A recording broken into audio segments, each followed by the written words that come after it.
Bom dia, pessoal. Vamos de BTC na manhã dessa segunda-feira, 26 de dezembro. Agora na Espanha, meio-dia e 58. No Brasil, 8h58 da manhã. Gente, o que tá travando a BTC nessa segunda-feira, 26 de dezembro, é a mediana do canal de Keltner, que tá lá em 17 mil. Chegamos a fazer a máxima nessa madrugada de domingo para segunda, hoje, dia 26, em 16.924. O que está segurando a BTC é a mediana do canal de Keltner, que está fixada em 17 mil. Meio que se confundindo aqui, ó, com a base da nuvem na projeção de 26 períodos. A gente está aprisionado entre a base dessa cunha triangular e a mediana. Isso aqui é o verdadeiro silêncio que precede um grande esporro. Provavelmente, superando a mediana, a gente só vai parar aqui na base da nuvem no diário, que se confunde com a aresta superior dessa cunha triangular na extensão na nossa banda de VWAP mensal. A gente está a poucos dias de concluir o mês de dezembro e vai se concluir com uma banda de VWAP mensal bastante tímida, fortemente engolfada pela grande banda do mês 11, o que nos dá um belo indício de que esse engolfamento vai repetir aquele engolfamento do mês 5 de 21, que engolfou fortemente a do mês 6, e isso pontificou o fim desse ímpeto vendedor e levou a BTC para a máxima histórica em 69 mil. Provavelmente é algo parecido o que deve acontecer. Esse engolfamento que a banda do mês 12 está promovendo em relação à banda do mês 11, que está engolfando forte a do mês 12, está encerrando esse ímpeto vendedor, e isso aqui provavelmente vai escalar em direção aos quadrantes mais tópicos da métrica. No gráfico semanal, a gente está desenhando um corpo real ainda vendedor muito tímido, que pode facilmente evoluir para um corpo real comprador. Vocês vejam que a gente está com um belo engolfamento em relação ao corpo real vendedor da semana passada, que se iniciou em 19 de dezembro, e o corpo real dessa semana, que começa hoje, 26 de dezembro, segunda-feira, facilmente pode se transformar num belo corpo real comprador, migrando aqui em direção à média móvel de 200 períodos. Aqui é a EMA 200, que é a média móvel exponencial. Deixa eu botar a a média móvel exponencial aritmética. Deixa eu tirar a EMA 200, que eu estava fazendo um outro estudo, e deixar a MM200. Ó. A MM200 é a média móvel aritmética, não a exponencial, que segue fortemente embicada para cima. Vocês vejam que nesse momento a MM200 está em 24.320. Ou seja, é muitíssimo provável que, se a gente ostentar aqui uma sequência de candles compradores, no semanal, a gente facilmente vai buscar 24.300. Gente, no intraday a BTC tá um reloginho suíço. Bateu na upper, voltou para VWAP, bateu na lower, voltou para VWAP. Tá dando bons trades hoje. Vou esperar encontrar um ponto seguro para ofertar os sinais. Ontem todos os 4 sinais fecharam rapidamente, justamente porque o nosso setup tá campeão e vai ser lucro no bolso dos assinantes. E na seara fática, hackers drenam 8 milhões de dólares em ativos de carteiras da BitKeep na última exploração de downloads. Gente, tem que ter muito cuidado na hora de fazer download de carteiras, principalmente autocustodiadas. A equipe da BitKeep confirmou que alguns downloads foram comprometidos, já que o link do download foi sequestrado e os usuários atualizaram as carteiras com o arquivo dos hackers. Tem que ter muito cuidado. Qualquer indício de invasão do site, de phishing, é bom confirmar com o suporte. Qualquer coisa que fuja do padrão, não façam o download. Quando eu uso o Atomic Wallet, por exemplo, e vira e mexe eu entro no meu Atomic Wallet e eles recomendam o download da última versão. Eu sempre espero uns 2 ou 3 dias para deixar todo mundo fazer os seus downloads, para depois eu fazer o meu download. Porque você entrar na carteira e eles exigirem um download de cara, eu sempre coloco remind me later, ou seja, me lembre depois. Porque se tiver algum problema, eu deixo uns 2 ou 3 dias, eu deixo aí um espaço temporal de 2 ou 3 dias, porque se houver algum problema, isso vai explodir, porque a Atomic Wallet é usada por milhares, talvez milhões de usuários. Então eu espero uns 2 ou 3 dias. Se ninguém reclamar, eu vou lá e faço o meu download. Agora eu não faço de cara atualizando com a última versão, que existe essa possibilidade teórica do sequestro do link de downloads, principalmente dessas carteiras autocustodiadas de amplo espectro de usuários. Tem que ter muito cuidado.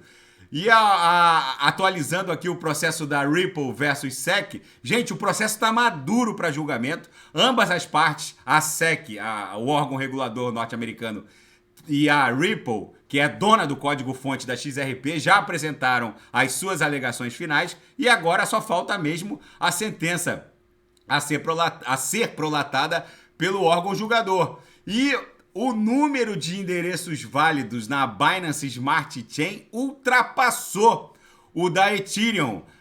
Nesse momento em que eu vos falo, o número de endereços válidos na rede BEP20, Binance Smart Chain, chegou à marca de 233 milhões de public addresses válidos, ou seja, em atividade.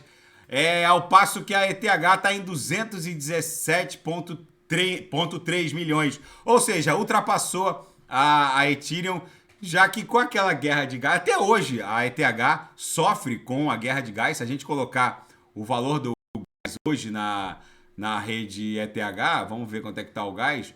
Gente, uma transação na Uniswap custa $2,25. A ETH só vai conseguir superar esse problema da guerra de gás quando eles promoverem o update de sharding, a atualização de sharding, que vai basicamente replicar o que outras blockchains de terceira e quarta gerações, como a Zilliqa, por exemplo, já faz. Porque para solucionar o problema da escalabilidade, é preciso pulverizar a rede em camadas, em shards, para poder cunhar as transações em bloco nas camadas, para num segundo momento levar para a rede principal. Senão eles não vão conseguir solucionar essa problemática de escalabilidade. E é por isso que a Binance Smart Chain tá batendo recordes em termos de novos addresses ativos, porque é muito caro ainda se operar com a rede Ethereum, mesmo depois da Ethereum Merge, que promoveu a fusão dos dois consensos, da Beacon Chain com a Proof of Work, com um ato sucessivo da bomba de dificuldade que elevou a dificuldade do consenso Proof of Work para um patamar infinitesimal, deixando basicamente a rede Proof of Stake. Mas as mazelas da Beacon Chain continuam no que toca à escalabilidade. É por isso que as taxas ainda são tão caras. E na seara geopolítica e finanças internacionais, a desinformação e a censura são os grandes desafios para as democracias ocidentais do século XXI. Nos últimos anos, importantes autoridades de segurança nacional alertaram sobre os efeitos sem precedentes da desinformação em países democráticos. Na prática, o que eles querem dizer é que os governos democráticos ocidentais, principalmente, estão se valendo de métodos de guerra contra a desinformação que claramente não estão funcionando. Embora a guerra da informação, cuja fonte é verificável ou verificada, seja um problema real e sério enfrentado pelos governos democráticos ocidentais do século XXI, a guerra contra a desinformação, como praticada atualmente, claramente está saindo pela culatra, como se pode ver em países como os Estados Unidos e o próprio Brasil, onde a polarização da sociedade e a falta de uma interconexão mais clara entre a fonte da informação e o meio de se divulgar essa informação, já que antigamente, desde do surgimento da imprensa, lá no século 17, 16, 17, o que aconteceu é que havia uma clara orquestração entre o establishment que estava no poder e a imprensa. Era muito fácil fechar um jornal, era muito fácil tirar um canal de televisão do ar que eventualmente estivesse translocando as informações, mas agora, num mundo caminhando em direção à descentralização, onde qualquer um pode criar um canal no YouTube ou no Twitter ou em qualquer veículo e falar o que quiser, fica cada vez mais complicado. E os estados soberanos normalmente não são os melhores modeladores da verdade. O que vai faltar aí é uma conexão entre fonte da informação e a informação. É isso que eles estão tentando superar, esse novo desafio. E 3 pessoas morreram agora num ataque nessa madrugada de drones. Um ataque ucraniano de drones em desfavor de uma base militar no sul da Rússia. A culpa a Ucrânia por esse segundo ataque à base neste mês.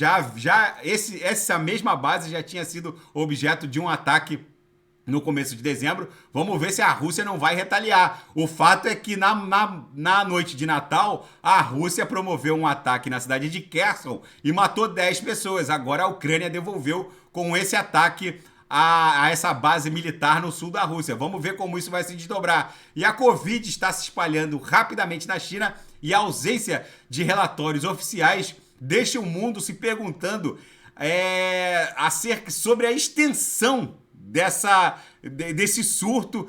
Com certeza a China está perdendo o controle sobre esse surto nacional, já que, ao contrário do Ocidente, a população ocidental já estava em contato com todas essas variantes e a política de Covid-0 acabou deixando os chineses sem contato com as variantes que foram surgindo. Acontece que agora, de forma abrupta, o governo liberou tudo e é possível que haja um colapso na cadeia de suprimentos. Vamos acompanhar esse surto da Covid lá na China. Gente, o fato é que a BTC está caminhando aqui para superar a mediana do canal de Keltner em 17 mil. Se superar, vai bater na base da nuvem na projeção, na altura de 17.400, 17.400, 17.500. Aqui, provavelmente, ela vai formar um pullback. Se superar, vai incursionar em direção ao centro gravitacional da nuvem para buscar, na verdade, esse suporte aqui dessa última congestão que antecedeu o crash da FTX, que aconteceu aqui em 9 de novembro. Aqui foi o dia seguinte à suspensão de saques,